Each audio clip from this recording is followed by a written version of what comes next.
en dehors de l'équipe technique, je vous en prie. Est-ce que vous pouvez fermer le micro de tous les autres, des participants? Merci beaucoup. Voilà, je voudrais commencer notre activité de ce matin. On a dit 13 heures, il est 13h07. C'était tout simplement le temps que tout le monde puisse se joindre à nous. Pour ceux qui ne me connaissent pas, je suis Cyril Roland de Béchon. Je suis experte en droits humains, mais directrice exécutive de Nouveaux Droits de l'Homme Cameroun. Je serai assistée dans cet exercice de facilitation et de modération de ce jour par Monsieur Achilles, je ne vais pas faire erreur, Achilles Starzeniu, qui est le tout premier boursier en droits de l'homme auprès de la Cour africaine des droits de l'homme et des peuples. Il est aussi le représentant de la Fondation internationale pour la paix et les droits de l'homme. Il est basé à Boya, dans le sud-ouest du Cameroun. Alors, Journée internationale de démocratie 2025. Le titre de cette année tourne autour du point sur la démocratie. Vous l'avez vu sur les affiches, démocratie en péril.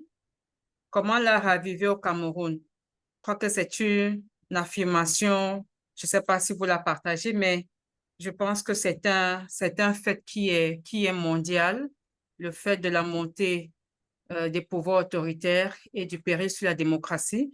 C'est un phénomène mondial qui préoccupe les activistes pro-démocratie à travers le monde.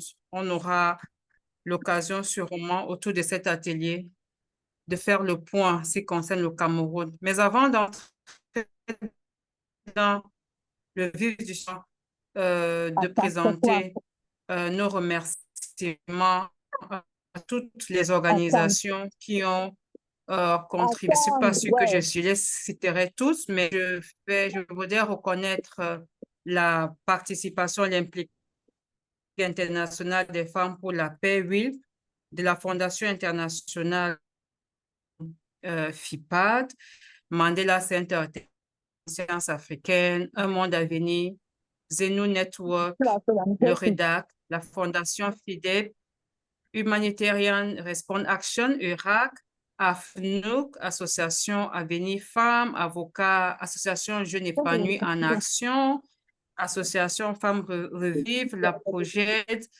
et tout ce que je n'ai pas cité ici. Je voudrais encore une fois de plus reconnaître le fait qu'il est important pour la société civile par ces temps difficiles, de travailler en synergie, de s'accorder les coudes. Et aujourd'hui est une bonne expérience de ce que on peut se mettre ensemble autour des activités et faire quelque chose de bien. Je voudrais aussi remercier les personnes, les leaders, experts qui ont bien voulu participer à cette marche ce matin et surtout de se prêter au jeu du panel, remercier et présenter, l'introduire le panel. Je voudrais remercier Madame Nathalie Foucault, qui est présidente de WILP Cameroun, qui est activiste des droits des femmes, à faire la première présentation aujourd'hui, qui présente qu'est-ce que la société civile de manière générale. Il va s'agir au cours de cette communication vraiment de planter le décor, de poser, orienter la discussion, les échanges. Nous aurons le deuxième intervenant qui s'appelle, qui est le coordonnateur Flaubert Diatin, qui est le coordonnateur du Zenu Network. Il est aussi membre du réseau des organisations de la région de l'Ouest, engagé pour une meilleure gouvernance locale et un développement intégral. Le troisième intervenant, et non des moindres, le docteur Guillet Kamga, va intervenir sur le troisième et dernier, qui porte sur la désarticulation plurielle et faible impact de la société civile sur la démocratie. Le citoyen Guillet Kamga est administrateur délégué du centre CEFODEP et secrétaire permanent de la plateforme de la société civile pour la démocratie. Avant de donner, tous ces leaders sont membres du groupe de travail stratégique de plaidoyer pour la protection et la liberté d'association au Cameroun. Je voudrais, au nom de toute l'équipe, les remercier d'avoir accepté à se prêter à cet exercice. Avant de donner la parole à Madame Nathalie pour le premier jet. Je voudrais d'abord donner la parole à Gilles, qui va en 2-3 minutes pour faire une petite introduction pour cet atelier de ce jour. Merci beaucoup. Over to you, Agilus.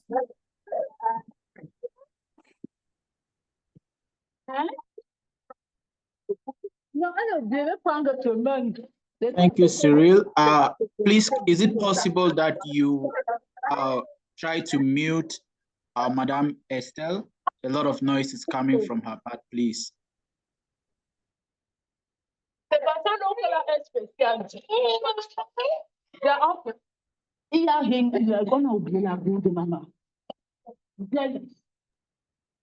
Yeah, can you go on, Agilus? I hope the technical team is trying to do that.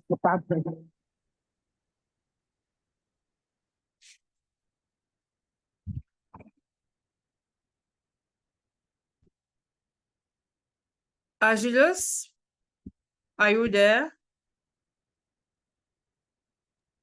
Yeah, thank you. Thank you. I think the issue has been resolved. Good afternoon, everyone, dear colleagues and dear participants. Today, it is an honor for us to welcome you to this important conversation that we mark the International Democracy Day 2025 under the theme Democracy at Risk and how we can revive it. And of course, in Cameroon and across the world, democracy has faced a lot of challenges. Civic space is becoming too narrow and citizens' voices are often being stifled, and trust in institutions also continue to decline. And as civil society organizations in Cameroon, it was necessary for us to convene this webinar in order to discuss the issues surrounding the civil society organizations in Cameroon. And as we dive into the discussions, we are going to be looking at a lot of things, what civil society is, our legal reality as civil society organizations, and of course, we'll also discuss issues on plural disarticulation and whether civil society is the watchdog or a partner to our state institutions. I encourage everyone to be practical, to be also participate in this conversation and to engage actively in this conversation as we commemorate the International Day of Democracy.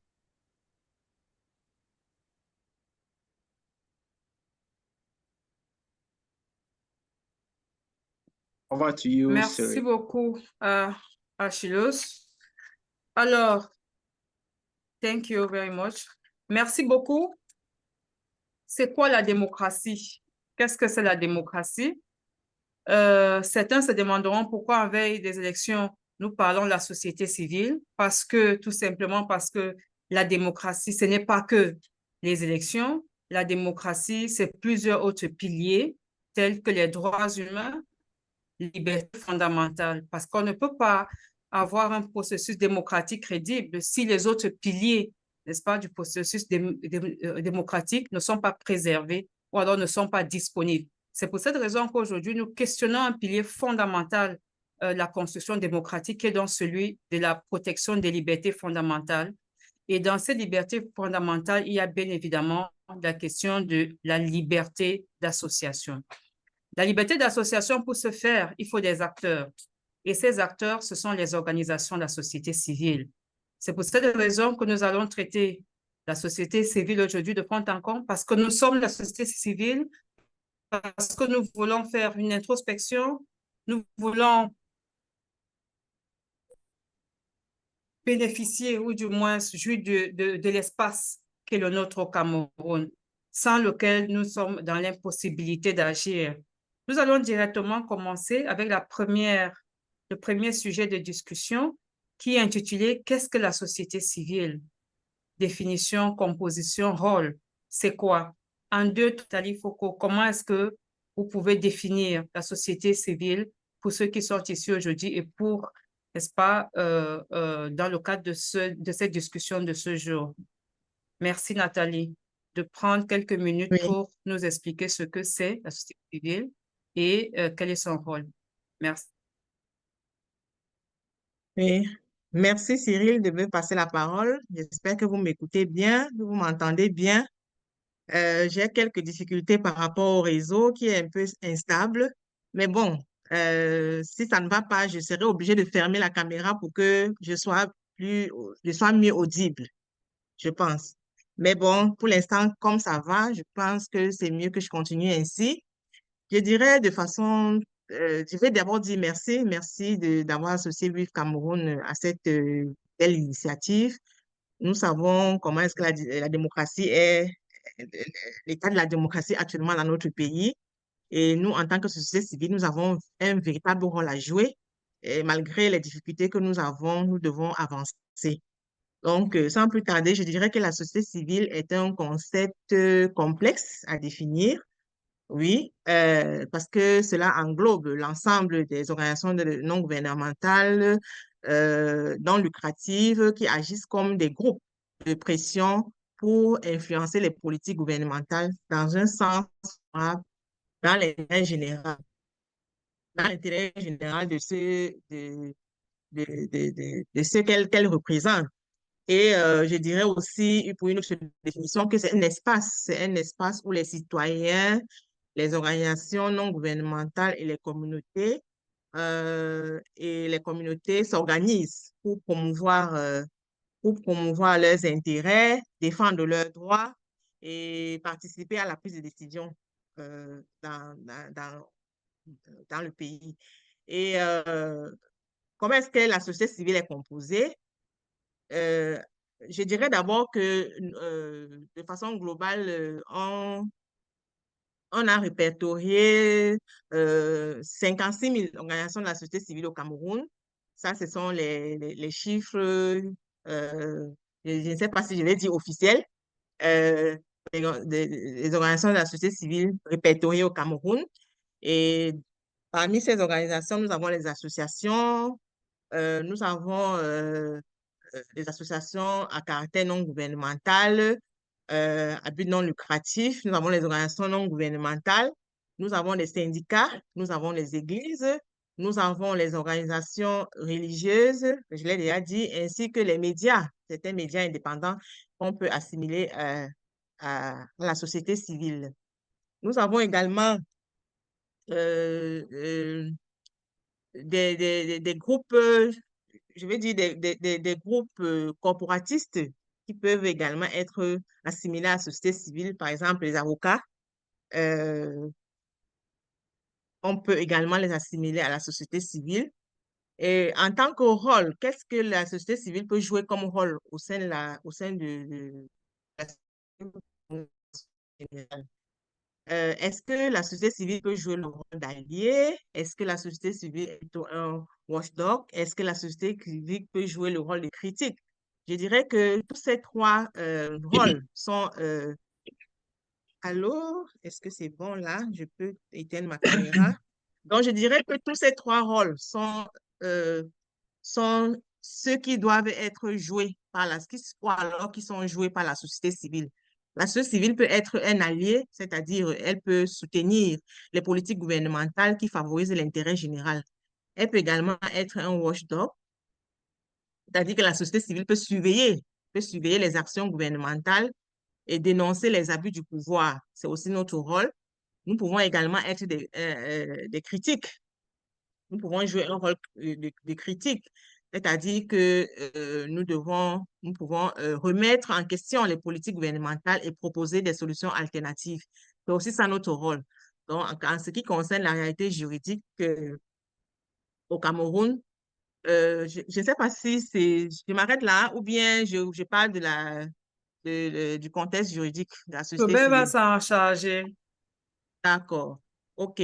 Donc, je dirais que voilà, de façon vraiment très brève, ce que c'est que la société civile dans notre contexte au Cameroun.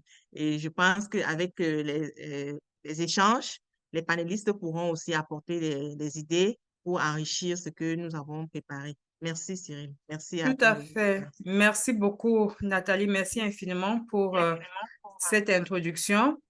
On va sans tarder passer la parole au coordonnateur Flaubert Jatin pour le deuxième volet de la question relative à la réalité juridique.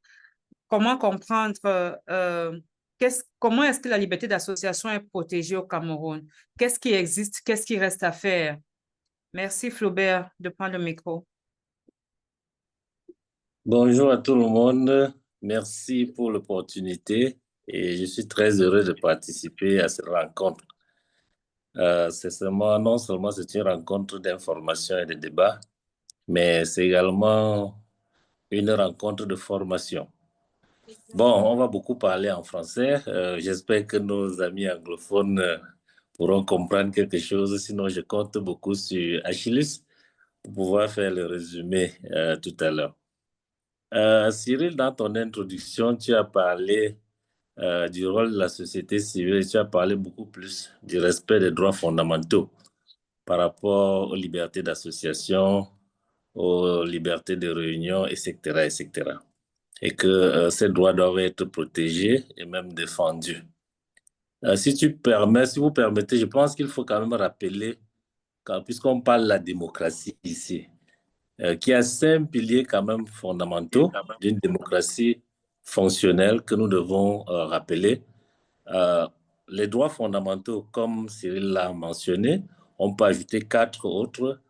C'est la souveraineté populaire. Quand on parle de souveraineté populaire, c'est de mentionner le fait que le pouvoir appartient au peuple. C'est le peuple qui l'exerce à travers des élections libres et transparentes, par des référendums ou même par des consultations publiques. Donc, le citoyen a le droit de voter, il a le droit d'être représenté, il doit participer à la vie politique.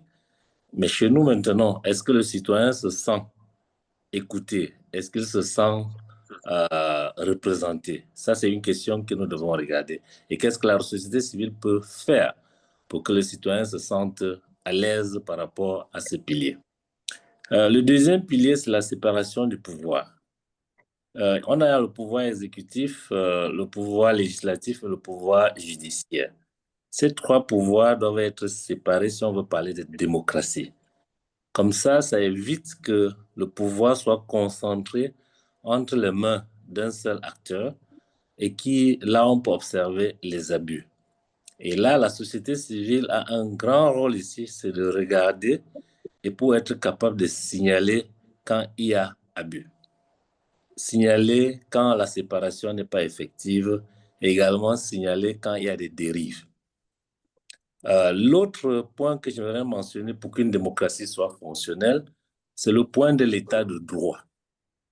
Tous les citoyens, même les dirigeants, même ceux qui ont été élus ou nommés, doivent être soumis aux lois. Donc, tout le monde doit respecter la loi, et celui qui ne respecte pas la loi, ça doit s'appliquer à lui. Donc, on a l'attente d'avoir une justice équitable, une justice indépendante et même une justice accessible. La justice doit être accessible à tous les citoyens camerounais. Et là, la société civile doit jouer son rôle de veille citoyen pour s'assurer que ça se fait effectivement. Le dernier point que j'aimerais également mentionner par rapport à une démocratie fonctionnelle, c'est la participation citoyenne et la transparence. Le citoyen, on doit l'informer sur ce qui se passe. Il doit avoir la possibilité de débattre sur ce qui se passe. Il doit être capable de manifester son mécontentement s'il n'est pas content. Il doit également manifester sa joie s'il est content. Il doit le faire librement. Donc, les décisions publiques doivent être transparentes et les gouvernements responsables devant le peuple de ce qu'ils font. Et donc, ça demande qu'il y ait un certain nombre de choses pour que ce pilier-là soit fonctionnel. Dans la préparation de cette discussion, il m'a été demandé de regarder si le cadre légal permet à la société civile de jouer son rôle. Parmi les différents rôles que la société civile peut jouer, Nathalie en a mentionné, le rôle de veille citoyenne, le rôle de plaidoyer. Je voudrais ajouter quand même qu'il y a également un rôle de mobilisation et de sensibilisation. La société civile a un rôle d'éduquer les citoyens sur leurs droits, les inciter à exercer leur rôle, comme par exemple aller voter. Il faut pouvoir permettre, créer des cadres pour que les citoyens puissent s'exprimer. Et on doit constater également que la société civile donne aussi également des services. Et ça, pour le cas du Cameroun, c'est pour ça que je disais que notre rencontre est également une rencontre de formation, parce que l'émergence de la société civile dans notre contexte est venue à travers les services. Nos collègues, beaucoup d'organisations de la société civile se sont positionnés dans le secteur de l'éducation, de la santé, de la justice sociale, et parfois se sont confondus au rôle de l'État, au rôle régalien de l'État, parce qu'ils donnaient les services. Or, nous devons avoir des rôles complémentaires. On n'est pas là pour remplacer l'État. L'État doit jouer son rôle. On doit être complémentaire à l'action gouvernementale. Si dans un coin où l'État est absent, par exemple dans le domaine de la santé, nous pouvons jouer un rôle. Mais si l'État joue son rôle, effectivement, on joue d'autres rôles. On ne joue pas le rôle de l'État, on ne peut pas le remplacer l'État. L'État a son rôle et on a besoin d'un État suffisamment organisé et suffisamment structuré pour jouer son rôle partout. Donc notre rôle en tant que société civile, c'est des services qui sont complémentaires. Et je vais m'appesantir sur le rôle de veille citoyenne et même le rôle de contre-pouvoir pour éclairer le fait que souvent, on est catégorisé, on est mis dans le rôle d'opposition, on nous stigmatise comme si nous jouions un rôle d'opposition. Non. En tant que société civile, nous avons un rôle de veille citoyen et travailler un contre-pouvoir constructif. J'ajoute le mot constructif au contre-pouvoir pour que ce ne soit pas un contre-pouvoir destructif. Il faut un contre-pouvoir constructif, dans le sens où quand il y a des abus de pouvoir, il faut que la société civile soit forte pour dénoncer cet abus et être constructif pour le bien-être collectif. Maintenant, pour ce qui est de notre pays, il faut mentionner que par rapport au cadre légal, il y a des aspects favorables et des aspects pas très clairs. Nous sommes dans un contexte qui est ambigu, restrictif et parfois, je pourrais dire, dissuasif. Il faut mentionner quand même qu'au niveau du Cameroun, il ne faut pas seulement mentionner les aspects négatifs. Il y a plusieurs associations. Nathalie a parlé de 56 000. Oui, ça figure dans un rapport qui a été diffusé par la Banque mondiale, qui parle de 56 000 organisations de la société civile actives dans des divers domaines, des domaines utiles pour la vie collective. Et donc, cette liberté d'association est reconnue par notre Constitution. On a plusieurs formes d'associations qui existent. Des associations déclarées, des associations autorisées, on a même des ONG agréées, on a des associations reconnues d'utilité publique. Donc, il y a une loi qui permet que les associations arrivent. Et cette loi également, dans le domaine du contexte favorable, il faut mentionner quand même que dans d'autres pays, les organisations de la société civile reçoivent des fonds du gouvernement pour jouer leur rôle. Chez nous, nous ne recevons pas de fonds de notre gouvernement de manière directe, mais il y a des fonds, des ministères à soutien des associations. Le ministère de l'Agriculture soutient des GIC, le ministère des Affaires sociales soutient également des associations, etc. Il y a des ministères qui soutiennent des associations, mais quand on regarde le cadre légal, malheureusement, chaque ministère a son fonctionnement et parfois même un dispositif légal qu'il utilise. Et c'est là où, dans notre domaine, nous, on demande d'avoir un seul cadre légal pour légiférer et gérer toutes les organisations de la société civile.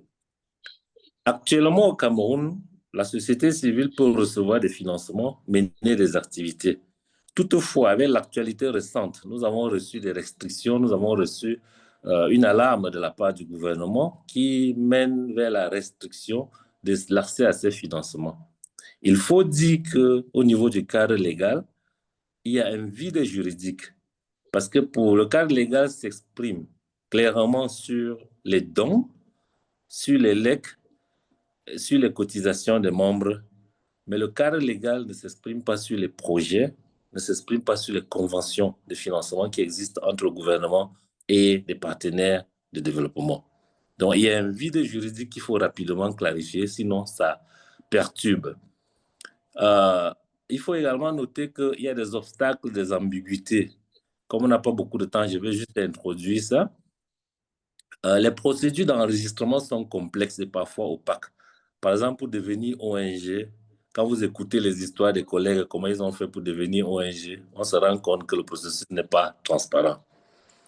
Il y a le pouvoir discrétionnaire du ministère de l'AT qui peut refuser, qui peut suspendre, qui peut dissoudre une association, mais les voies de recours ne sont pas suffisamment claires pour tout le monde. On peut également mentionner le fait qu'il existe un cadre, il n'existe pas un cadre fiscal vraiment incitatif de l'autre part.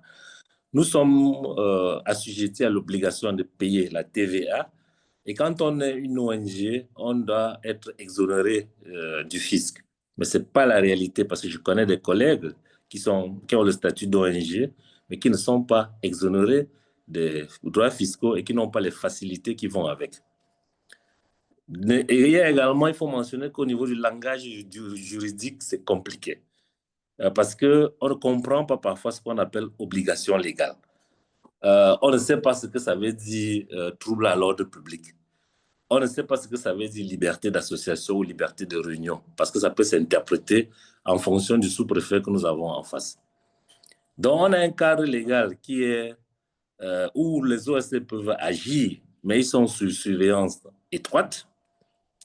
Ils peuvent critiquer, mais ils n'ont pas le droit de franchir certaines lignes rouges. S'ils amusent, on leur frappe. Ils peuvent mobiliser, mais ils ont besoin d'autorisation pour mobiliser, ils ont besoin d'autorisation pour faire là. Donc, le cadre est quand même restrictif et ça freine. Et il faut mettre ça en débat pour montrer qu'il y a du travail à faire si nous voulons que la démocratie soit fonctionnelle chez nous. Je m'arrête là et je suis disponible pour les questions. Merci à tout le monde. Merci beaucoup, Flaubert, qui essaye tant bien que mal d'habiller les mots. Mais on ne va pas beaucoup les habiller ici aujourd'hui, hein, parce qu'au moins, on a la chance d'avoir l'espace en ligne, de pouvoir dire au moins d'appeler Chacha, le chien-chien. Entre-temps, il faut regarder dans le chat s'il y a eu des questions pendant que tu faisais ta présentation. Donc, quand tu vas revenir, tu pourras dire un ou deux mots sur les questions qui ont été laissées dans le chat, comment jouer son rôle face à un État aussi répressif que le nôtre.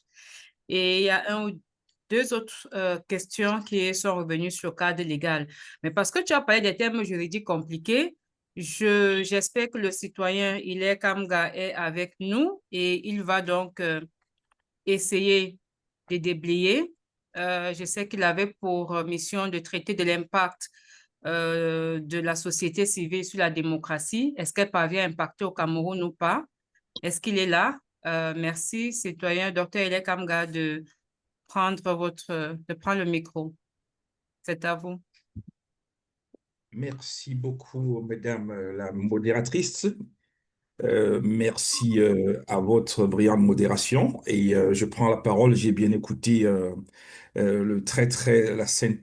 bonne synthèse faite par le coordinateur Flaubert. Je n'attendais pas mieux.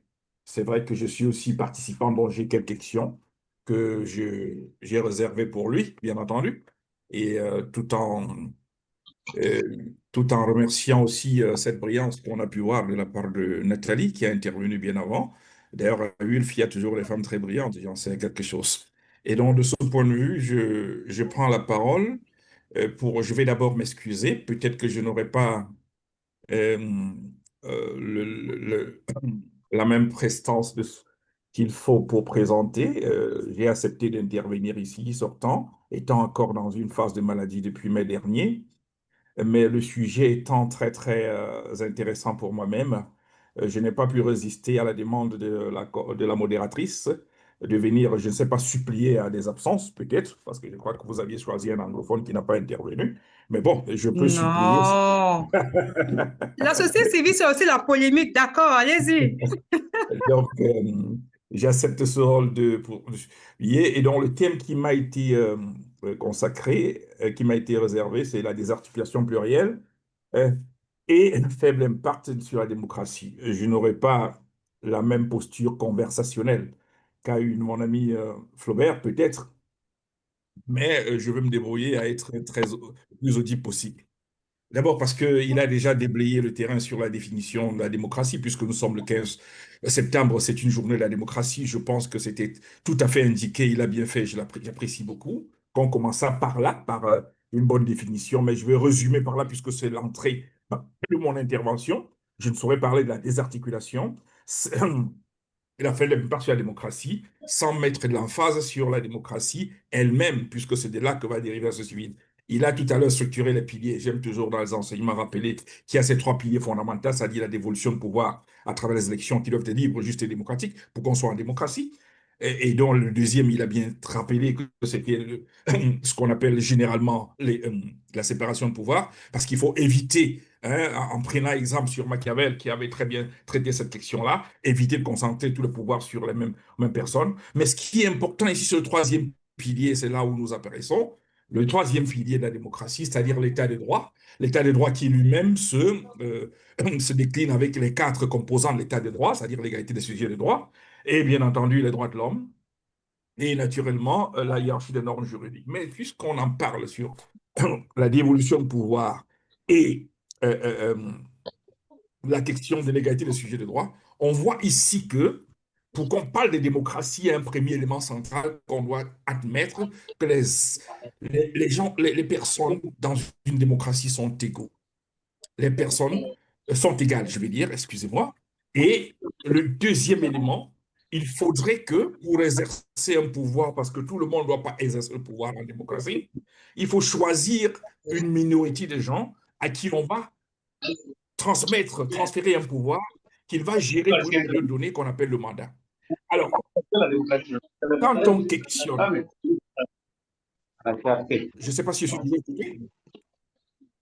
Ah, lui, il est démocrate. On vous écoute. Amani, est-ce que l'équipe technique peut fermer le micro de Amani, s'il vous plaît? Sorry, madame, Amani, sorry. bien vouloir fermer. On va vous donner la parole tout à l'heure. Merci. Allez-y, docteur Kamgo. Oui, j'étais en train de rappeler que sur ces piliers, leur articulation permettra d'entrer dans la désarticulation plurielle qui est l'objet de votre thème. Parce qu'à la réalité, sur le premier pilier, on sait que c'est le transfert de pouvoir. Donc, il y a que le pouvoir appartient d'abord aux citoyens en société et qu'ils doivent transférer ce pouvoir. Sauf que quand ils transfèrent, le citoyen garde par devers lui, hein, une certaine possibilité, comme le rappelait encore un des auteurs très importants, hein, c'est très important, c'est-à-dire que bien qu'il y a ce transfert de pouvoir dans une société telle que l'a précisé Montesquieu et telle que l'a réaménagé Jean-Jacques Rousseau, il y a quand même que le pouvoir n'est pas entièrement transmis. Il y a cette possibilité que garde le citoyen pour questionner l'usage qui est fait du pouvoir. Et donc, si dans la société camerounaise, la démocratie s'est structurée autour des partis politiques auxquels on a donné l'exclusivité de la dévolution de pouvoir, en dehors de l'élection présidentielle pour laquelle cette exclusivité est biaisée et un peu altérée avec les candidatures indépendantes, toutes les autres élections sont soumises au diktat des partis politiques. Et qu'est-ce que le citoyen donc garde par devers lui? Il garde donc cette possibilité de critiquer le pouvoir en s'organisant d'une certaine manière. Et la meilleure manière de s'organiser, c'est à travers les associations, les syndicats et tout autre type de regroupement, comme l'a si bien développé Nathalie dans son entrée. Et c'est cette autre forme d'organisation hors politicienne qu'on va analyser sous le prisme de la société civile. Et donc, dans le cas camerounais, on va parler de sa désarticulation. Mais pour mieux comprendre cette question de désarticulation de la société civile, et donc son impact, et ce qui induit l'impact qui est très faible sur la démocratie, important. Mais j'ai nommé une naissance mouvementée dans une démocratie embryonnaire. Le deuxième, ce sera la désarticulation politique marquée par une conjoncture de neutralisation.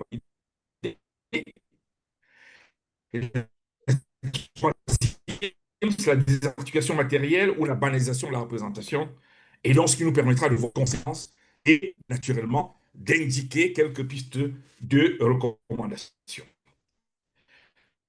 Concernant le premier élément, qui est un problème que rencontre la société civile camerounaise aujourd'hui, sans bien comprendre d'où elle vient. Elle vient d'où? Parce que pour parler même d'un ancrage idéologique, il faut se poser la question, est-ce que idéologiquement, elle peut être référencée, cette société civile? Et d'où est-ce qu'elle vient? Rappelons simplement qu'il y a eu plusieurs vies de la société civile camerounaise, parce que le temps ne nous permet pas d'aller plus en profondeur. Il y a eu plusieurs vies. Une vie avant 90 et une vie après 1990. En tenons-nous donc à ce qui correspond à la période de la démocratie.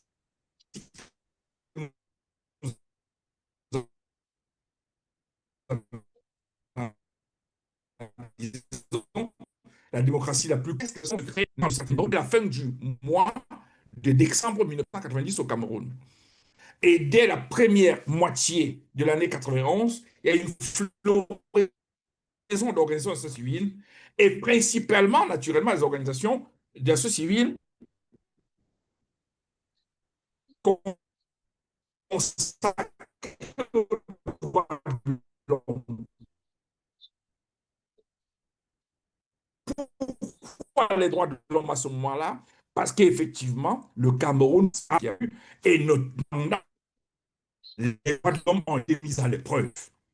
Et donc, il y en avait avant, qui sont les organisations pour la plupart des droits de l'homme. Alors, ces organisations vont très rapidement être neutralisées parce que leur rôle dans la construction de la démocratie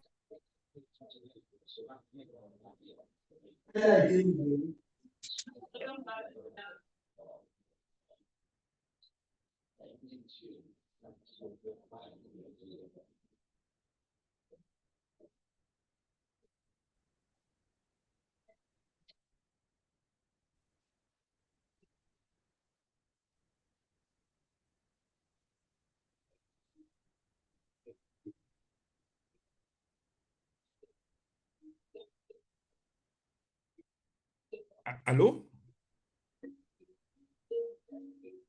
J'ai comme l'impression que j'ai été coupé. Messieurs les modérateurs, madame la modératrice, est-ce que je suis encore en ligne? Oui, docteur, moi, je te perçois. D'accord, merci beaucoup. Mais je ne sais pas il y en a pour les autres. Comme j'étais en train de rappeler, donc 90, les premières organisations sont créées, 91, mais immédiatement, l'analyse de leur rôle et de leur impact sur la démocratie va amener le pouvoir de Yaoundé à prendre des mesures radicales qui concernent la dissolution des premières organisations de droits de l'homme qui viennent de naître. C'est ainsi qu'on va dissoudre Cap Liberté, de Ndjekam Tchameni, Human Rights Watch de professeur Ambroise Combe, et naturellement l'OCDH de Maître Charles Tchougan, qui étaient les premières organisations de droits de l'homme. La deuxième génération des organisations va naître immédiatement après août, la dissolution. Dès septembre, d'autres organisations vont naître. Cette nouvelle génération des organisations va être tolérée après les élections de 1992, mais on va voir que ces organisations, la société civile, la plupart, ont gagné en crédibilité au niveau national et international. Et lorsque le pouvoir politique, bien entendu, va se rendre compte, après avoir neutralisé les partis politiques, après l'élection de 1992, que c'est les organisations de la société civile qui ont la maîtrise du terrain, entre guillemets, et qui créent malheureusement le plus de problèmes à un pouvoir qui a de la peine à s'arrimer à la démocratie, qu'est-ce qui va se passer? Il va se passer que le pouvoir, l'ordre gouvernant, il faut le dire comme ça, très très stratège, va décider d'agir sur la société civile. C'est très important. Donc, pour résumer ce premier volet, c'est qu'après les élections de 1992, la stratégie de neutralisation des partis politiques va être mise en place et sera actée. Et d'ailleurs va conduire aux élections en 97 qui seront boycottées par les partis politiques qui estiment que, naturellement, elles ne peuvent plus, dans un contexte où les élections sont biaisées à l'avance, elles ne vont pas participer. Et donc, qu'est-ce qui émerge comme étant contre-pouvoir véritable face au pouvoir de Yaoundé? C'est la société civile, bien entendu. Et cette menace ne sera pas tolérée par le régime de Yaoundé qui va asseoir une autre stratégie, de neutralisation de la société civile camerounaise, bien entendu. Et c'est en cela qu'il faut voir ici ce que je vais appeler le jeu trouble d'un certain nombre de bailleurs de fonds et la politisation par l'indexation de la politisation. Je dis bien la politisation par l'indexation de la politisation. C'est une stratégie vicieuse qui a été mise en place. C'est-à-dire qu'on va taxer la société civile d'être politisée parce qu'en fait, on veut que c'est le politique qui la taxe d'être politisée parce qu'elle refuse d'être politisée dans le sens d'adouber le régime en place et de ne plus jouer son rôle de watchdog. Donc, toute organisation qui va décider de ne pas jouer ce rôle-là, c'est-à-dire le rôle d'applaudir sur les initiatives, même qui sont des initiatives de mauvaise gouvernance de l'ordre gouvernant, vont être taxées comme des structures politisées, donc des structures d'opposition. Et cette vision, cette lecture bicéphale de la société civile va créer un problème sérieux dans l'émergence d'une société civile véritablement structurée. Et l'instrument maintenant, pour mieux canaliser cette politisation, va être l'instrument financier, bien entendu. Parce que comme l'a dit tout à l'heure Flaubert, la loi a été bien faite. La loi de 1990, c'est l'une des meilleures lois parce qu'il faut toujours le rappeler. Elle a été pensée par des gens qui n'étaient pas politiques. Que ce soit Konshu Khomeini, il n'était pas encore là. Que ce soit M. Oona, il n'était pas encore à l'UNC. Tous ces gens n'étaient pas encore des politiques. C'était des universitaires, les Biboumoun et autres. Ils ont donc pensé les lois qui devaient permettre effectivement à la société civile de jouer son rôle. Sauf que par une stratégie de récupération administrative des acquis juridiques obtenus en 1992, l'autorité administrative va, à travers ce que j'appelle un abus de pouvoir permanent et régulier depuis les années 90, va continuer à essayer de récupérer administrativement les acquis juridiquement conquis par des bagages des politiques. Et le deuxième élément va donc entrer en jeu, qui est ce que j'appelle la désarticulation matérielle ou la banalisation de la représentation. Le pouvoir va donc construire une stratégie de banalisation de la représentation.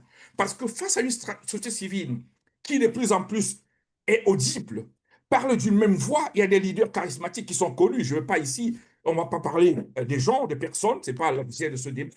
Mais face à cela, le pouvoir comprend que, et le pouvoir, il est très fort, le pouvoir de Yaoundé, il faut toujours le rappeler, hein, et c'est fait des gens extrêmement préparés, intellectuellement assis, qui savent construire la stratégie de moyen de long terme à la réalité. Et c'est pour ça que la banalisation de la représentation va entrer en jeu. Qu'est-ce que j'appelle la banalisation de la représentation, qui va construire un pilier central de la désarticulation matérielle de la société civile camerounaise?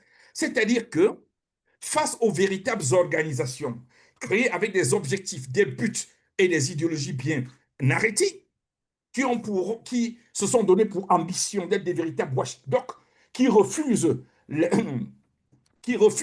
ce que je voudrais appeler la caporalisation, acceptent la collaboration, mais sans qu'il y ait la compromission, face à ces organisations, une dynamique bien huilée de création d'organisations fictives de la société civile, mais qui ont une réalité juridique et administrative claire, va se mettre en place. C'est pour ça que face aux organisations d'une certaine crédibilité, on va multiplier plusieurs dizaines, voire centaines d'organisations de même type, de même calibre, avec des leaders fictifs qui parleront exactement un discours contraire au discours crédible des sociétés civiles réelles existantes. Cette stratégie des fins des années 90 va continuer pendant toute l'année, toute la première décade des années 2000, et on va aboutir vers la fin des années 2000, effectivement, avec une bicéphalisation sociétale qui traduit une rupture de perception sur ce qu'on peut appeler entre une société civile crédible et une société civile matérielle, formée, créée pour neutraliser l'autre société civile. On est là avec une dynamique bien claire, c'est-à-dire que ces leaders créés de toutes pièces, qui très souvent n'existent même pas en termes d'activité sur le terrain, en termes même de représentation ou alors de matérialisation de leur existence associative sur le terrain, vont porter un discours, être emphasé par le pouvoir en place à travers un univers, bien entendu, de l'époque, qui était l'univers unimédiatique. C'est-à-dire, le média, essentiellement les médias d'État, et en face de ça, il n'y a que ce qu'on appelait à l'époque, appelait à l'époque la Sainte Trinité, les trois organisations, les trois associations médias privés qui se débrouillaient tant bien que mal à porter un discours différent. Mais ça, c'était dans la presse écrite, mais dans la presse audiovisuelle, il n'y avait pas cela. Et donc, parce que simplement le rendu qu'il y a dans les années 2020, on ne peut pas comprendre qu'est-ce qui a conduit à cela. Donc, cette dynamique, un des repères importants sur cela, et Flaubert vient de le rappeler, 1999 participe de la stratégie de cette neutralisation. Qu'est-ce qui se passe en 1999? Quand on se rend compte que les véritables sociétés civiles, les véritables organisations ont une crédibilité nationale et internationale qui leur permettent de lever des fonds et de mener des activités avec quiétude et avec grandeur sur le terrain, qu'est-ce qui se passe? On crée ce dispositif de serrillage qui va permettre de distinguer entre associations, simplement, et ONG, avec donc l'émergence ou avec l'érection de la loi de 1999, qui en fait est une hérésie à la réalité, il faut le dire et le rappeler. Je vais rappeler ici, par exemple, et pour finir sur cet aspect précis, que personnellement, j'ai démissionné au Nouveau Droit de l'Homme parce que je suis mis en minorité, parce que je refuse en 1999 que je ne peux pas admettre qu'une organisation ayant pignon sur rue et étant leader dans ce domaine aille déposer un dossier au MINAT pour être ONG, et ce dossier va être apprécié par une commission composée de gens qui ont été mes stagiaires, qui ont appris la question associative dans mes bureaux, à la réalité. Et puisque le conseil de Double ne veut pas entendre cela, je démissionne parce que ce n'est pas comme ça que j'apprécie. Parce que la commission de statut sur les ONG à l'époque est une commission vicieuse et qui est même un défi par rapport à la crédibilité des organisations, parce que ceux qui représentent les ONG dans cette commission sont des gens qui ne représentent rien du tout. Il y en a qui n'ont même pas un bureau, même pas une chambre comme bureau, et qui vont se voir investir d'un pouvoir de choisir qui des associations existantes peut devenir association ou ONG. Je finis par là pour rappeler que la réforme légale de 1999 est donc un problème parce que ça participe de créer un serrillage voulu par l'ordre gouvernant pour essayer de mettre en difficulté les organisations effectivement crédibles sur le terrain. Et comme conséquence, je finis par là, madame, vous me permettrez quand même, vous m'avez pris dans une maladie, je peux me permettre 3 minutes. Je me permets, avec votre permission et celle de Rolus qui est là, que la société civile, donc, finalement, à la Césaire, se retrouve comme une conséquence à la Césaire, c'est-à-dire qu'une société civile qui ne sait pas faire foule, hein, c'est-à-dire que cette foule, c'est une dizaine de milliers d'organisations qu'on dit d'assaut civil, mais qui ne peuvent pas faire foule. Le deuxième élément, comme conséquence, la difficulté de réseautage solide et la construction d'alliances opérationnelles. Comment pouvez-vous construire des alliances opérationnelles avec des gens qui ont été créés par les fonctionnaires dans les bureaux, sans objectif clair, essentiellement pour soit capter des fonds, soit pour vous neutraliser sur le terrain? Ce n'est pas possible. La troisième conséquence, c'est l'incapacité à impacter fondamentalement sur le processus démocratique et à défendre l'espace civique réel. Puisque quand Mesdames Béchon, quand Philippe Nanga, quand Zatem, Flaubert va se lever pour parler, il y aura ces trois-là multipliés par 30 qui vont sortir dire exactement le contraire, et ceci au nom de la société civile. Et dans ce cas, il y a une dilution du discours qui, malheureusement, ne permettra pas à la société civile d'avoir une alliance opérationnelle crédible, d'avoir un réseau crédible et de défendre sérieusement l'espace civique. Et enfin, on doit affirmer qu'au Cameroun, il n'existe pas une société civile, mais cohabitent plusieurs sociétés civiles qui se neutralisent et par conséquent impactent peu sur la démocratie, hein, ce qui rend inefficaces nos campagnes de plaidoyer, nos campagnes de mobilisation qui deviennent inexistantes. Et que faire? Première chose, des actions endogènes, dépolluer l'univers de la société civile camerounaise, collaboration, pas de compromission, c'est-à-dire une posture de watchdog non négociable. Deuxième chose, des actions exogènes, refonder le cadre légal structurant l'existence et le fonctionnement de la société civile camerounaise. Et enfin, créer un véritable cadre fédérateur de la société civile camerounaise qui permettra à la vraie société civile d'être reconnue, d'être puissante et de peser sur les processus démocratiques en défendant sans concession l'espace civique ouvert. Je vous remercie. Merci beaucoup. Merci. En tout cas, on n'a pas l'impression que vous étiez malade. Hein? C'est comme si la maladie a donné plus de verve ou de nerfs. Merci beaucoup. Une société civile, mais des sociétés civiles qui se neutralisent. Voilà, je pense que le décor a été planté. L'Internet a été interrompu, la ligne filaire, donc j'ai muté sur mon téléphone. C'est pour ça que je n'ai pas facilement accès au chat.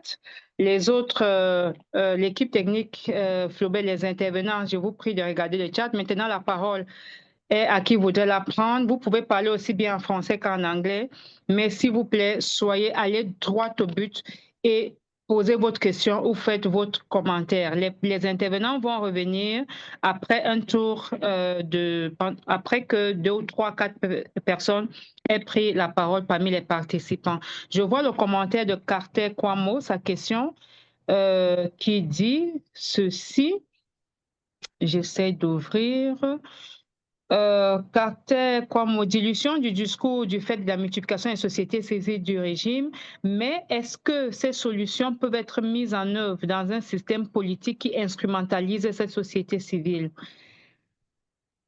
Voilà une question dans le chat. Il y en a sûrement d'autres. Est-ce que vous avez des mains levées? J'ai de la peine à voir tout mon écran parce que je suis sur le téléphone. Si vous voulez prendre la parole, ouvrez votre micro et puis vous parlez. Merci.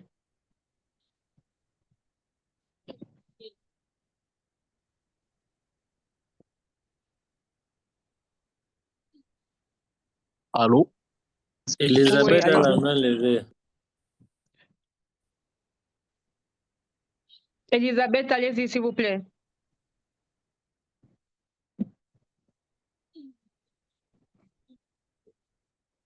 Elisabeth, vous nous entendez? Oui, je vous entends. Bonjour, Allez-y.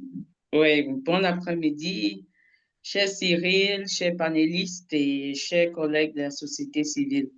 Alors, j'ai pas beaucoup à dire après ces imminentes réflexions que nous venons d'écouter. J'adhère déjà totalement avec ça. Ce que je voudrais dire, bon, Elisabeth aussi, euh, euh, ce que je voudrais dire, c'est trois choses. Déjà, la toute première chose, c'est que si nous voulons provoquer la refondation du statut de la société civile au Cameroun, il y a tout un diagnostic. C'est vrai qu'il y a eu des diagnostics dans le passé, mais on doit mettre à jour ce diagnostic-là qui doit être interne et externe. Nous voyons bien que certains panélistes ont parlé de la neutralisation entre les organisations suscitées et les organisations véritablement qui portent la vision même de la société civile. Donc, il y a un réel besoin de diagnostic interne déjà. Pour qui est-ce que nous militons?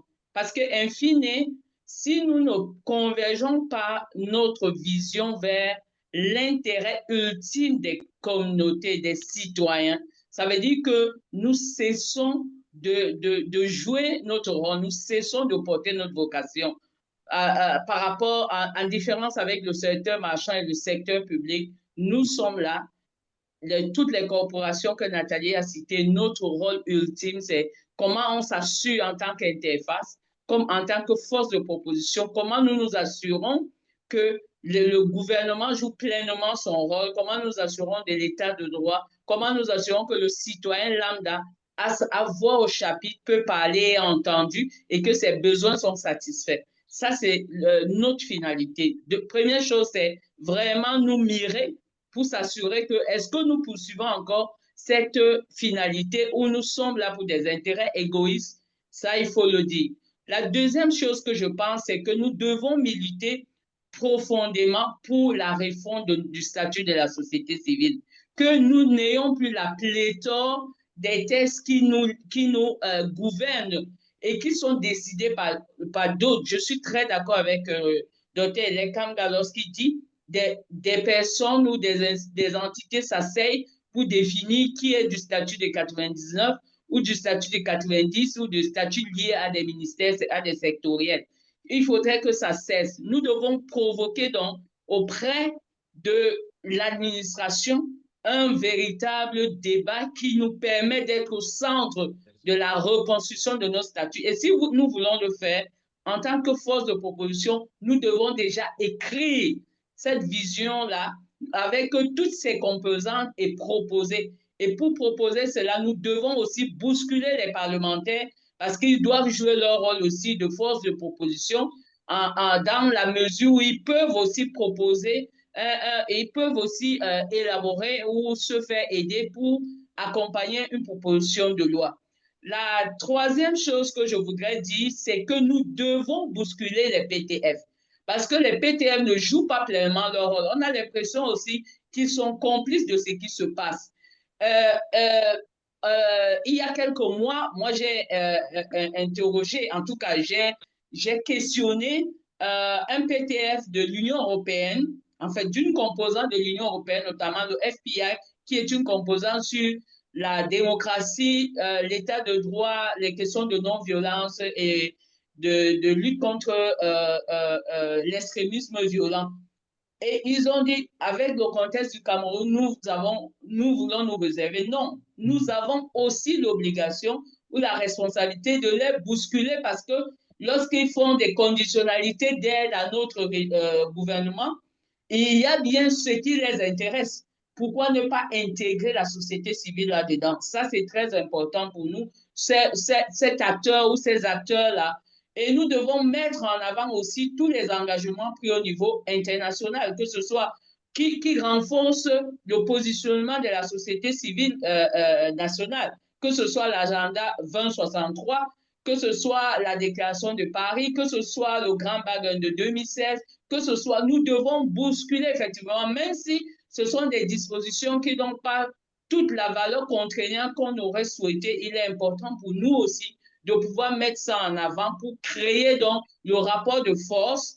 Bien entendu, dans un contexte qui est très difficile, nous sommes obligés de le faire. Et une dernière chose, pour ne pas monopoliser la parole, il est vraiment important de plus en plus qu'on protège nos leaders de la société civile, qu'on les reconnaisse d'abord en interne, parce que si en interne, nous sommes divisés, comment en externe ils vont être reconnus? Et pour cela, je préconise que si nous avons des démembrements très solides de la société civile par région, alors on peut fédérer les forces pour une force de proposition qui soit nationale, un rapport de force national qu'on oppose.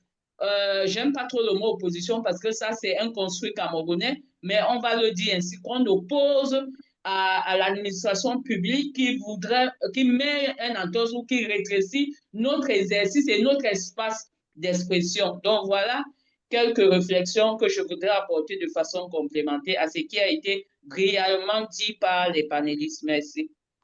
Merci beaucoup, Elisabeth. On pourrait t'écouter toute la journée. En tout cas, moi, je pourrais t'écouter toute la journée. Je n'ai plus envie de parler parce que tu as dit des très bonnes choses, en tout cas pour moi. J'espère que les panélistes sont en train de prendre les notes. Tu as parlé de la société civile elle-même, comment nous devons nous mirer, qu'est-ce que nous pouvons faire, nous devons militer pour les réformes et la réforme. Comment, moi je pose des questions, nous devons provoquer un débat fort, le rapport de force. Encore une fois, comment? N'est-ce pas? Je pense que ce sont les questions qui nous inspirent. Lorsqu'on regarde aussi le chat, on a des interventions. Marcel qui a dit que nous avons fait le diagnostic et nous avons identifié le rôle trouble des Congos dans la crédibilité. Les Congos, c'est Governmental, on dit quoi? Non-Governmental Organization for Organization, c'est ça, n'est-ce pas? Comment donc nous organisons-nous pour combattre ces fléaux face aux défis liés à la disponibilité des ressources évoquées par le docteur Kamga? Comment nous organisons-nous pour que la société civile camerounaise demeure un contrepoids pour un espace civique ouvert? Les PTF, pour ceux qui posent la question, c'est partenaires techniques et financiers. Alors, il y avait Carter qui voulait prendre la parole avant Elisabeth, c'est ça? Peut-il ouvrir son micro et parler? Oui. Bonsoir au panel. Bonsoir, Madame Deschamps. Bonsoir tout le monde. Je suis vraiment très content. J'ai suivi de très brillantes présentations et c'est vrai que j'ai des choses. Après la présentation de la maman tout à l'heure, j'ai les mots qui me manquent. Alors, le premier élément que je vais dire, c'est que ce que nous avons observé précisément, c'est que la voix de la société civile avec le temps est en train de diminuer. C'est-à-dire qu'on l'entend de moins en moins à cause des restrictions qu'on a. Et on l'entend de moins en moins à deux niveaux. Premièrement, au niveau même de la population. C'est-à-dire que la population aujourd'hui quand nous essayons de travailler sur le terrain, elle est même plus très au courant des actes que nous posons alors c'est elle-même qui est la principale, bien, ce sont les populations qui sont les principales bénéficiaires des actions de la société civile. Alors, ça c'est le premier élément. Le deuxième élément, c'est que la société civile, avec les restrictions qu'elle subit toujours du gouvernement et au regard des solutions que nous sommes en train de vouloir mettre en œuvre pour la refonte et pour un ensemble de réformes, nous constatons aussi que la société civile peine à pouvoir influencer les institutions que nous avons dans notre pays pour pouvoir donc amener à ces réformes-là. Alors, comme solution qui me vient à l'esprit, je me rends compte que euh, plus la société civile, sa voix était possible d'être entendue, plus aussi elle pouvait avoir cette influence-là. Donc, je me dis effectivement que il faudrait que nous travaillions sur une stratégie de communication qui va faire que, par tous les moyens, la voix de la société civile puisse être entendue au niveau du gouvernement et même au niveau de la population. Je pense qu'il y a, si nous réussissons à créer quand même le rapport de force médiatique qui fait que nous soyons entendus constamment, tous les jours, ce que nous faisons, tous les jours, ce que nous voulons, et au niveau du gouvernement d'une part et au niveau de la population d'une part qui est à la fois bénéficiaire mais qui est aussi actrice parce que la population nous protège la société civile au moins en adhérant à ses activités premièrement et deux en défendant ses propres intérêts. Alors, si nous avons réussi à créer ce rapport de force médiatique là, je pense que on pourra réussir à susciter ou bien imposer des, je vais dire des débats, que ce soit au niveau de l'Assemblée nationale ou bien au sein des institutions. Donc, pour moi, il y a cet aspect-là, cet Merci. aspect Merci. de communication qui doit être, qu'on pourrait prendre en compte. Merci beaucoup. Avant de donner la parole aux panélistes, le deuxième tour, je vais d'abord donner la parole à Achilles qui va faire il va donner un bref aperçu et faire aussi son commentaire. Achilles? Yeah, thank you, Cyril. Yeah, to the English participants, our discussions today have been surrounded on civil society, what is civil society, and the questions being asked to the panelists surrounded on civil society, composition of civil society, and as well as the legal framework, the existing legal framework, the legal reality of civil society organizations. And of course, the panelists have been talking about the fact that civil society is more or less like the third pillar of democracy, where we come together to claim right, to demand for accountability, and of course, to imagine alternative futures. And of course, within the context of Cameroon, we looked at civil society from NGOs, professional groups, associations, faith-based organizations, trade unions, as well as media associations, youth movements, women networks, maybe also student groups and grassroots communities. And our moderator had asked whether civil society is a watchdog and what is the role of civil society within the context of Cameroon. And we noted that from different panelists that civil society organizations, they work as partners. They are supposed to be partners with helping government service delivery, either in humanitarian reliefs, either in health, in education. And of course, civil society during the electoral period, which is very crucial, they help to monitor elections. Civil society also helps to expose corruption, and they help to speak against human rights violations in the country. And of course, regarding the legal framework, and before I look at the legal framework, we should know that civil society is not just it's not the enemy of the state, but it is the conscience of the nation. I put it that way. It's not the enemy of the state, but it's the conscience of the nation, because civil society helps the state do their work, and it also helps to ensure that there is accountability. And of course, different panelists had noted the existing legal framework on civil society in Cameroon. And a lot of challenges have been raised, especially by Dr. Hirat in practice regarding the cumbersome registration procedures, authorizations that are being discretionary, and of course, restriction on peaceful demonstrations. And of course, a lot of issues have also been raised regarding what is missing in the civil society space within Cameroon, which is an enabling environment. And of course, there is need for us to have independent institutions that can enforce the law without political interference. And of course, electoral frameworks that also allow civil society organizations to observe and report without intimidation. And of course, also regarding funding mechanisms that do not criminalize external support or try to politicize local initiatives. And of course, the problem within our context is not the absence of the laws, as noted by several panelists, but of course, it's the absence of political will to respect. Okay. Thank you, Flo. I think if there are any Yeah. questions, yeah. D'accord, merci beaucoup Achilles pour ce résumé. On va revenir au panel et je vais donner les questions d'orientation pour le panel. C'est vraiment dans le sens de quelles sont les prochaines étapes, que devons-nous faire en tant que leader de la société civile. On a parlé de la refondation du statut de la société civile au Cameroun. Comment le faire? On a parlé du diagnostic interne et externe, mais il semble que ce diagnostic, on l'a fait ce matin, on le fait depuis quelque temps. Comment devons-nous nous organiser pour faire basculer les choses, pour que les choses s'améliorent? En ce qui concerne les partenaires techniques et financiers, comment allons-nous faire face aux partenaires techniques et financiers qui préfèrent peut-être s'accommoder ou qui refusent ou qui traînent le pas ou alors qui définitivement jouent un jeu trouble, comme l'a dit Elisabeth. Comment allons-nous faire pour que cette réforme, pour que ce changement ait lieu? On va commencer par Nathalie d'abord, ensuite Flaubert et enfin le docteur Ile Kamga. Nathalie, tu as le micro. Oui. Merci Cyril, merci de me passer à nouveau la parole. Bien, comment allons-nous faire?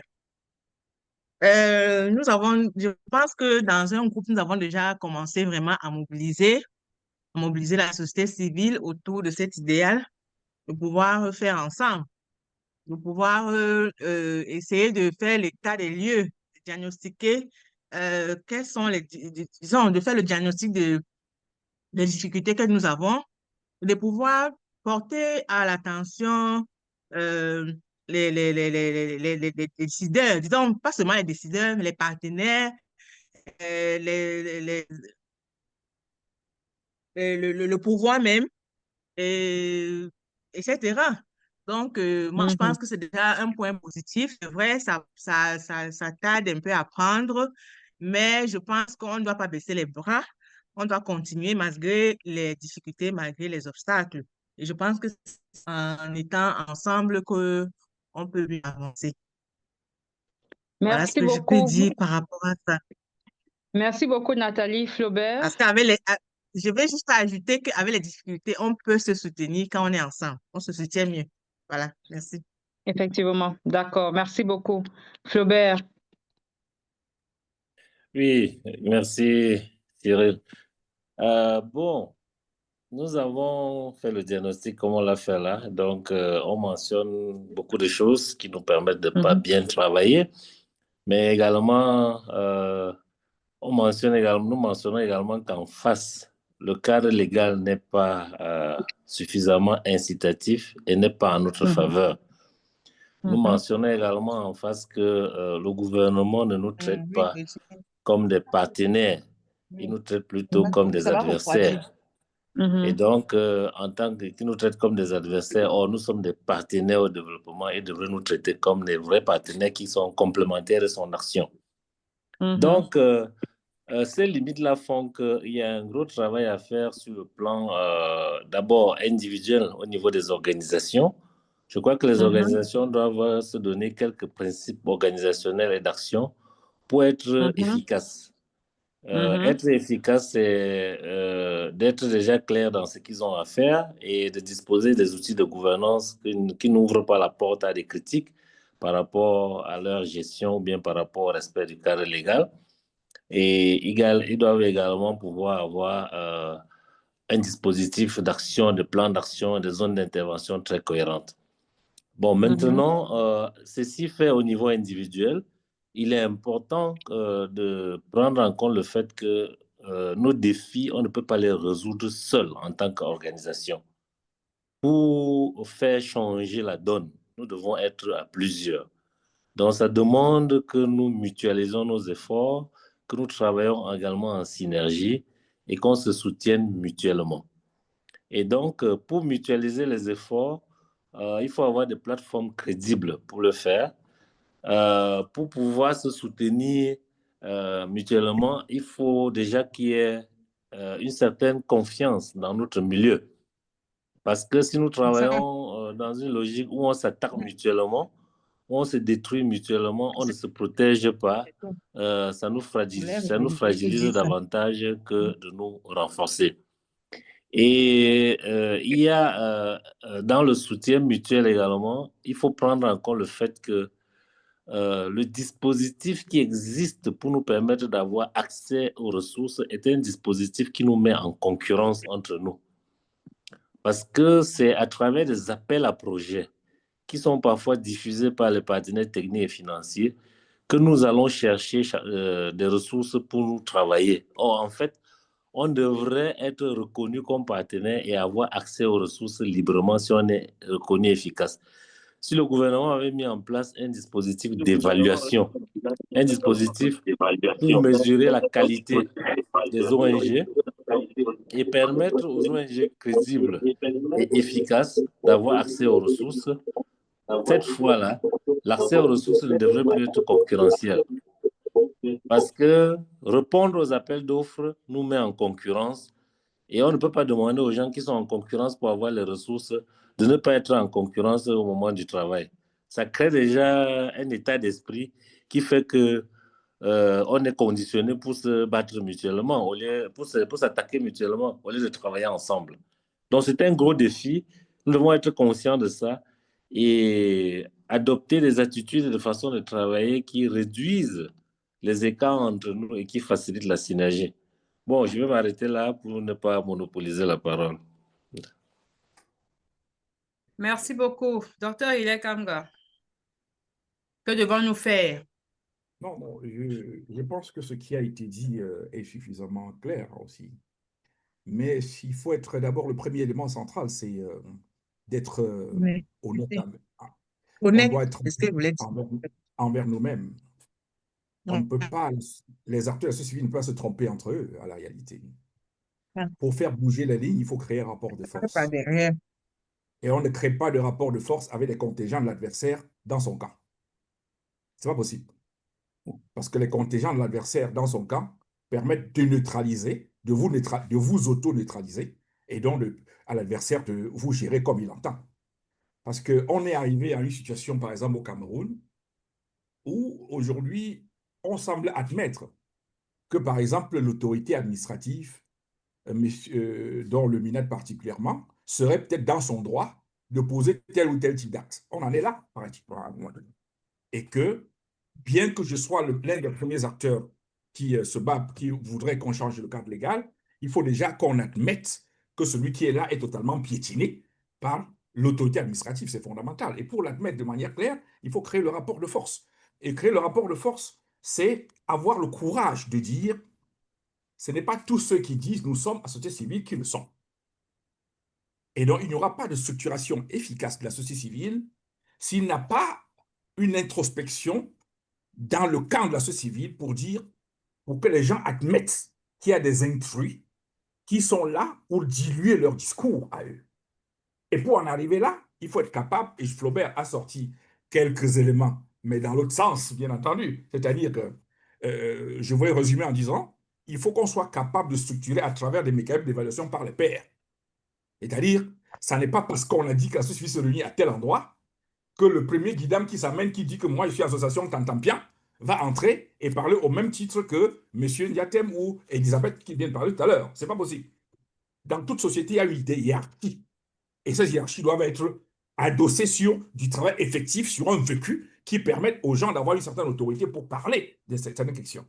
Donc, lorsque la société camerounaise sera capable, la vraie, j'ai en retard puisque j'ai parlé aujourd'hui, j'ai mis l'hypothèse de plusieurs sociétés civiles, lorsqu'elle sera capable de mettre en place un dispositif qui permet de se structurer à travers des personnes morales, j'entends, admises comme société civile et remplissant donc des critères objectivement identifiables, à ce moment-là, elle va créer le rapport de force nécessaire qui amène d'une part le gouvernement en face à le respecter, deuxièmement, qui amène les PTF à les respecter, et troisièmement, qui lui permet d'avoir un couloir pour pouvoir asseoir des axes de plaidoyer qui aboutissent à des résultats effectifs. Mais tout ceci, et j'ai fini par là, tout ceci est adossé par le thème de la journée pour laquelle nous on est. Tout ceci n'est possible qu'effectivement, si nous sommes effectivement en démocratie. Donc, in fine, il faut être en capacité de travailler pour que la démocratie soit une réalité. Parce que si elle est une réalité, ça n'est pas un fonctionnaire qui vient venir nous dire ce qu'il y a à faire. Parce que le fonctionnaire va appartenir à un gouvernement qui lui va tomber demain si jamais il y a une élection transparente et que le Parlement échappe à ce gouvernement. C'est de ça qu'il est question. Ça veut dire que le travail qu'un acteur est en train de faire dans une mairie tant ne sera pas pris au rabais parce que le maire va le considérer à sa juste valeur, étant entendu que les populations bénéficient de son travail. Si ces populations se rendent compte qu'on est en train de mettre des freins sur le travail de cette organisation, alors ces populations ne vont pas les lire. Donc, au cœur de tout cela, c'est la démocratie à la réalité. Est-ce que la démocratie peut être effective? Si oui, comment? Sinon, comment est-ce que la société civile camerounaise doit œuvrer pour que la démocratie devienne une réalité, permettant ainsi à cette société civile d'être sur un terrain où elle peut mieux s'exprimer. Et donc, première chose, et je finis par là, première chose, une structuration de la véritable société civile camerounaise sur la base d'indicateurs qui auraient été clairement identifiés. Elisabeth a dit tout à l'heure quelque chose d'important. Il faut que nous-mêmes nous construisions l'argumentaire qui permet à la société civile de montrer qu'elle est efficace. C'est à nous de construire et d'aller vers l'autre.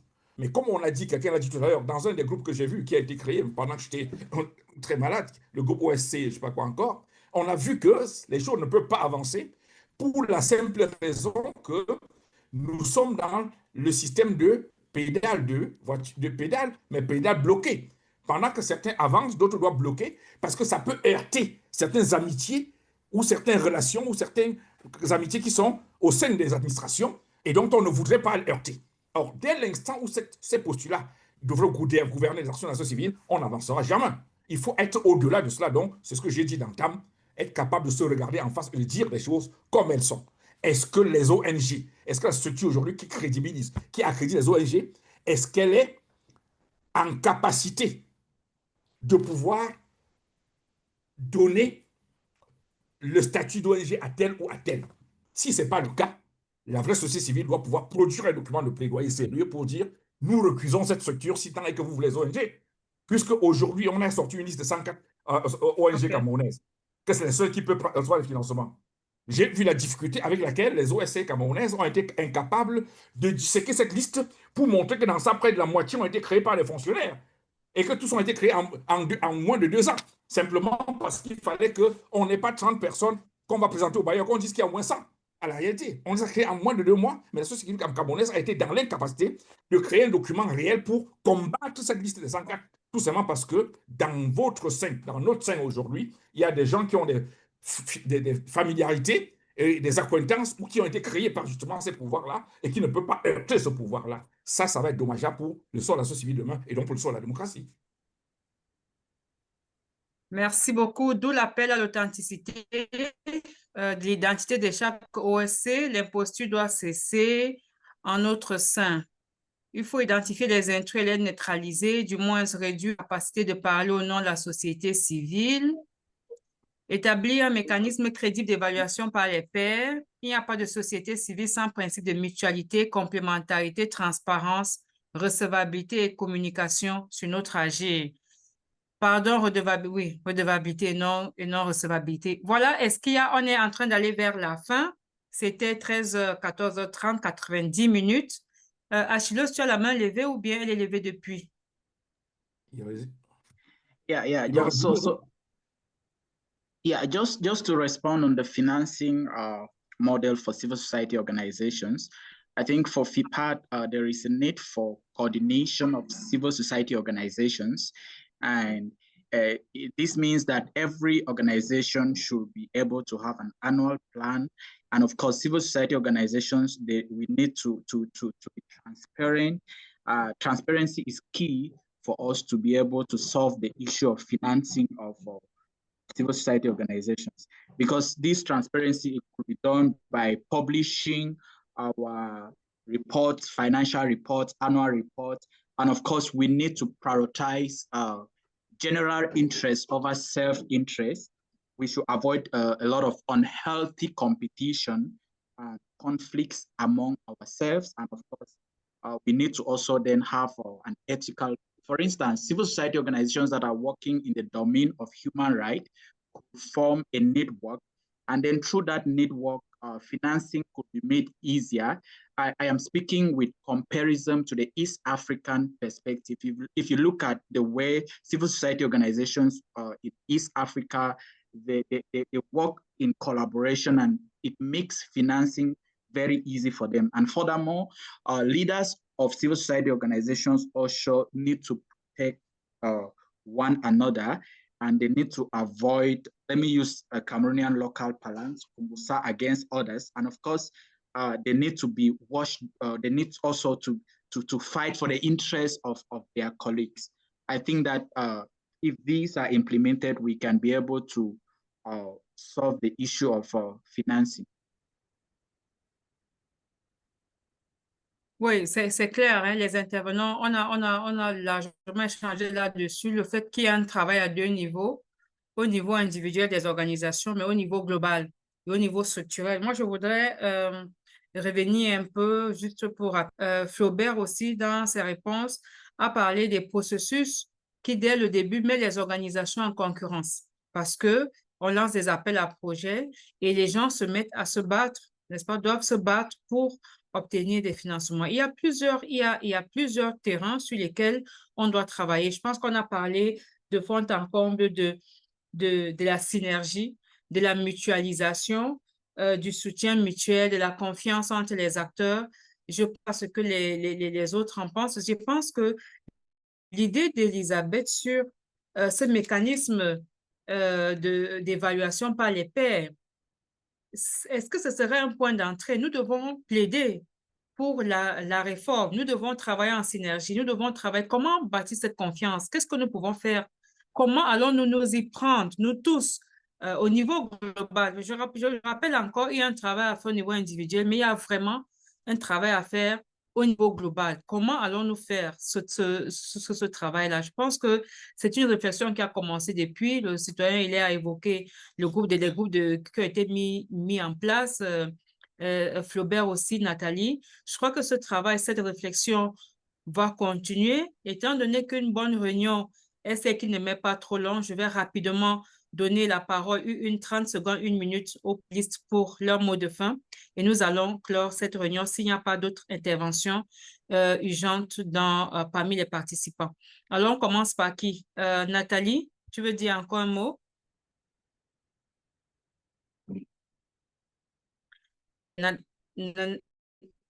Nathalie n'est pas en train de suivre. Est-ce que Flaubert, tu voudrais dire un mot de fin? Juste... Nathalie, vas-y, on t'écoute, vas-y. Oui, le mot de fin, c'est que vraiment, nous devons continuer le combat. Il est loin d'être terminé. Nous évoluons dans un contexte très, très difficile. Il n'a pas encore commencé, apparemment. Oui, que nous évoluons dans un contexte très difficile. Nous devons nous armer de courage. Rien ne doit nous décourager, parce que tout est fait pour nous décourager. Si on se décourage, qui va faire le travail? Donc, vraiment, nous devons continuer malgré les écueils. Voilà, merci. Et courage à nous, Merci c'est ce que je beaucoup, veux dire. Nathalie. Nous ne devons pas perdre courage. Merci beaucoup. Nous devons s'armer de courage pour continuer, pour commencer cette bataille qui n'a pas encore commencé apparemment. Flaubert, ou bien l'a commencé depuis. Flaubert, Bon, on là, se hein? bat. Oui, je suis là, je suis là. On se bat hein, déjà en étant sur le terrain pour travailler, pour renforcer les citoyens pour qu'ils puissent jouer leur rôle. Par exemple, on est en période électorale là. Travailler avec les citoyens pour qu'ils comprennent l'importance de voter, de participer au vote, travailler avec eux pour qu'ils comprennent qu'il faut non seulement voter, mais protéger son vote. C'est déjà une façon de promouvoir la démocratie. Et donc, c'est pas toujours évident, même de convaincre les citoyens d'aller voter parce qu'ils nous demandent qui vous a envoyé, on vous paye combien, le RDPC vous a donné combien, donc parfois on est taxé. D'un côté, quand on demande aux gens de jouer leur rôle régalien en tant que citoyen, on nous confond au parti au pouvoir. Quand nous allons vers le parti au pouvoir en disant nous avons besoin d'un cadre légal, incitatif et non restrictif, ils nous confondent au parti d'opposition. Donc, on est dans une situation ambiguë et il est très important que déjà nous travaillons pour clarifier notre situation. Et ça passe parfois par la maîtrise des outils d'influence. Je pense que chaque OSC aujourd'hui doit se demander comment maîtriser les outils d'influence pour pouvoir se faire reconnaître dans son rôle en tant qu'acteur de développement et ne pas être mélangé, entre guillemets, par rapport à ceux qui sont là pour leur intérêt privé ou ceux qui sont encore là pour détruire la crédibilité que nous essayons d'installer dans notre milieu. Donc voilà ce que je pourrais dire. On doit rester mobilisé, on doit continuer à travailler, il ne faut pas arrêter. Comme disait Nathalie, on ne doit pas arrêter. Merci. Merci beaucoup, Flaubert, pour ces mots qui ont toute leur raison d'être et auxquels je souscris totalement. Le citoyen Hilaire Kamga avait un mot de fin. Bon, je ne sais pas quel mot de fin je voudrais avoir, sinon celui de rester sur le thème que vous avez bien mis, la démocratie en péril au Cameroun. Pourquoi? Parce que la société civile est neutralisée, bien entendu, et j'exhorte les organisateurs de cette séance à pouvoir nous produire un rapport qui nous permettrait de voir quelles sont les grandes lignes de ce qu'on a pu retenir. Et tout ça, ça peut servir d'embryon pour faire avancer quelques cartes dans le champ. Mais comme on reste sur le thème, parce qu'on parle de démocratie dans l'élection, il faudrait dire que je saurais finir sans dire que l'un des éléments pilier important sur lequel les adversaires de la démocratie au Cameroun, lorsqu'on concevait le système électoral camerounais, sur lequel ils sont appuyés, c'était justement d'éliminer dans le système électoral les possibilités d'expression des leaderships locaux. Hein, c'était très important. Et ça devrait être un des chantiers de la société civile camerounaise. Il n'y a pas de raison aujourd'hui qu'il y ait une victimisation de la politisation d'un acteur. C'est très dangereux de le faire dans toute société qui a évolué. On a essayé de nous éloigner de la victimisation, de la politisation des acteurs. Ça n'est pas parce qu'on est acteur de la société civile qu'on s'interdit de postuler à des représentations des citoyens dans des communautés. C'est pour ça que tous les régimes démocratiques ont ce qu'on appelle les candidatures indépendantes, qui très souvent sont portées par des acteurs de la société civile dans leur communauté. Parce que dans les communautés, il y a souvent des acteurs de la société civile qui posent des actes dans une commune, dans une localité, et tels que les populations ont besoin de voir ces personnes-là avoir entre les mains l'instrument de gouvernance locale qui permettrait qu'au-delà de l'association, qu'ils implémentent ce qu'ils avaient à faire. Et le fait qu'on ait éliminé cela du système électoral camerounais a été pensé pour que la société civile ne soit que comme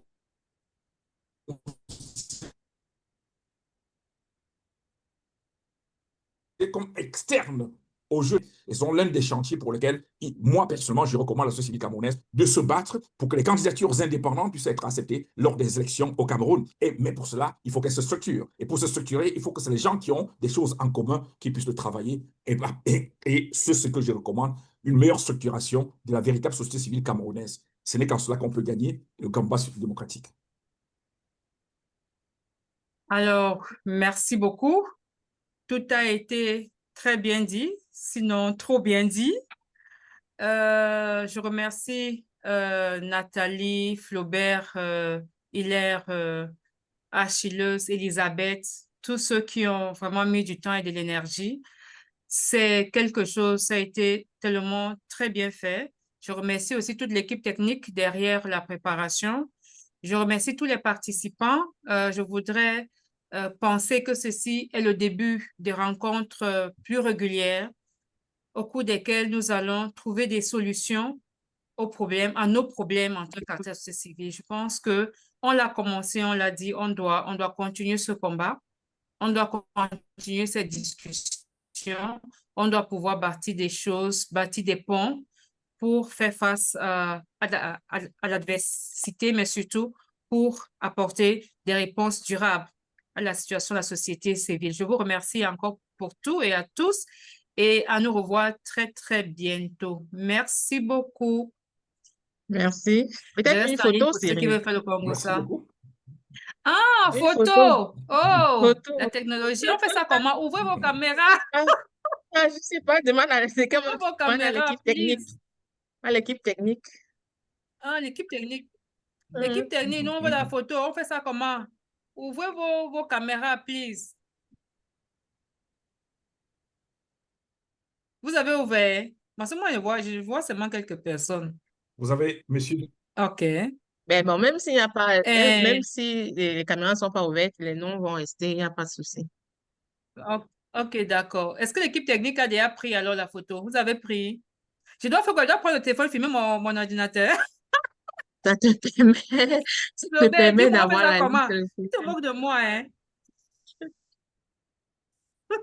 Robert se moque de moi, vraiment. Eh, Seigneur, on fait ça comment? On fait ça comment, non, les gars? Dites-moi aussi, on fait ça comment? Marcel, dis-moi, on fait comment? Il faut seulement faire un screenshot de l'écran. Ah, fais alors. Moi, est-ce qu'on fait ça aussi sur l'ordinateur? fais alors sur Vous voyez Ok. comment? Voilà que Flaubert a dit que réseau d'influence. On ne connaît pas d'influence, on ne connaît pas où il faut appuyer. Merci beaucoup. OK. OK, Bien. super. À Merci. bientôt.